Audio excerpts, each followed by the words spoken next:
I woke up this morning just so excited to watch these movies. I was telling all my colleagues how excited I was like, are we gonna watch? When are we gonna watch another movie? I'm feeling like a kid here, and these guys are kind of the perfect partners in crime here to go through this. We already talk so much about cinema and what it means, and for me it's perpetual student. So to study every movie and learn from it, and the things that make each individual, when they tell a story, what we'll call their blind spots, is part of the beauty of the way they see the world, and so it's part of their strength. So what I don't see when I make a movie, it's part of the strength, and so it's such a beautiful thing to talk about what's working and what's challenging in movies, and I can't wait to have these conversations every single day until we're done here. Very exciting. Thank you so much for having me. My dad absolutely loved movies. He was a professional man, and it wasn't easy for people of color to go to the movies in Zimbabwe, which was Rhodesia. But then they opened a drive-in, and black people were allowed to go to the drive-in because we stayed in our cars and didn't mix with other people. And he took us to see To Sir with Love.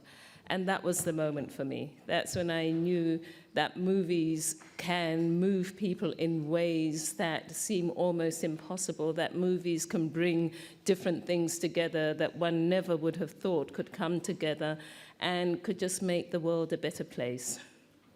Well, cinema, for me, has always been like a religion, you know. And as a cinephile, I always been a very religious man, and I enjoy, of course,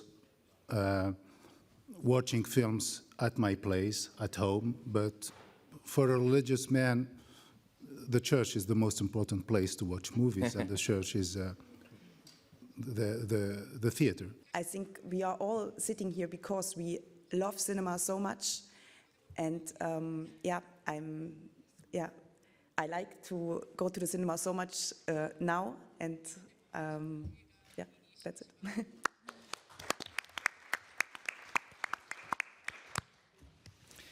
Yeah, I was raised by a single mother who was super busy, and we never went to the cinema. I was actually watching TV for a long time as well, for many years. And I remember there was one Sunday she took me to see Saturday Night Fever, and it was just incredible, just the joy of seeing people celebrating life and dancing on the screen and being transported to a completely different country that I had never really understood and thought about was kind of unforgettable. Then back to watching TV, and then back to the cinema very rarely. And I never thought I would actually be doing and making films. And I think in every film I make, there's at least one dance scene, which I think it's always going back to that joy of seeing John Travolta in that dance floor at that time. So I think it's really learning that cinema is really a celebration of life and of incredible characters. So I feel very grateful that I can still be making it, really. So I must say that Berlinale is a very well thought out event. What is the meaning of an international film festival? This was thought out very well, very thoroughly. And under those circumstances, there's also a warmth in this festival. Very human-like warmth has been always provided to the people. So in that sense, this is a very rare film festival, and this is solely thanks to the consideration of all participants and the staff. But the criteria, I still do not know. But some films which might give a deep impression, and this should be expressed or described in words. And I'm sure that those words will come out based on the discussions with my team members. Also, I think that festivals are not always about sort of bridging the mainstream and the non-mainstream cinema, but also a place of discovery. So I think it's also important to remember that before we get there, there's a lot of path we need to get to, and I think festivals should keep. You know, we've been seeing incredible films here, and some of them I watch and I think, you know, is anybody going to see them? You know, how are they going to? And I think they're really original, and the role of festivals is exactly to shed light also in things that probably won't cross to the mainstream, but I think, you know, it can help those filmmakers to keep working and developing their own calligraphy, I would say.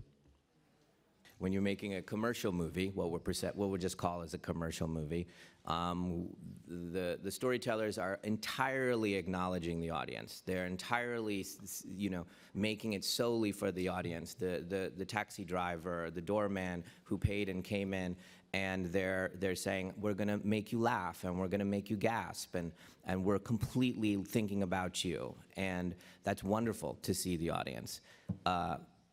When they leave the theater, though, they're not necessarily changed. They are the same person that they were when they walked in. They were seen, and that's beautiful to be seen. And then on the other side, what we'll call independent cinema is almost the worldview of a very specific person. And that's so specific that they're not actually seeing us. They're not saying, hey, we see you and we're going to make sure that you are being seen and entertained. I want to tell you about my point of view of this story. And what's so beautiful about that is you're seeing a new perspective on the world. And so when you walk out of the cinema, when you see that, you've changed. And you're not the same person, but you weren't necessarily seen. And so sometimes it's a little harder to watch. It takes a little bit more effort. You're keeping up and watching their perspective of pace and emotion and value systems, and you change because of that. Films do have the potential of changing your life, and sometimes it's the more difficult to access films that do so. And so film festivals, in my opinion, are incredibly important to give voice and space to films that otherwise might not get distribution. I think the fact that we now see the two coming together, not the blockbuster obviously, but commercial and issue-based converging now, I do think that this is due to the very dedicated and targeted work of festivals like the Berlinale and some of the other big festivals, Sundance, for example, Toronto, because I think that the people who lead those festivals are aware of the necessity to exploit the transformational power of film and to make sure that that can reach a larger audience. So I really do think that the convergence now is due to the hard work of people who understand the power of cinema and who have the platforms for it.